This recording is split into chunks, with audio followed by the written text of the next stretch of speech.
Hello, সবাই কেমন আছো? আজ তো সকাল থেকে মেঘলা মেঘলা সকাল, এখনও পর্যন্ত সেরকমভাবে রোদ ওঠেনি। জানো বন্ধুরা, আমি কারুর মন রেখে কথা বলতে পারি না। ঠিককে ঠিক আর ভুলকে ভুল বলার ক্ষমতা রাখি। সেই জন্য আজকাল সম্পর্কও একটু কম রাখি। দেখো, আজ আমি দুপুরে রান্নায় কি কি বানিয়েছি ঝটপট করে দেখে নাও। এই যে ভাত, আর বানিয়েছি দেখো ঝিঙে পোস্ত, কালো জিরে দিয়ে ঝিঙে পোস্ত,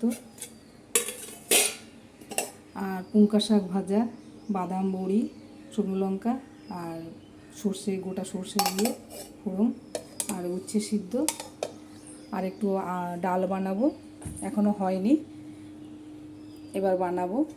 এই যে কাতলা মাছ ভাজলাম, এবার এটার একটা পাতলা ঝোল বানাবো, অল্প করে গা মাখা মতো।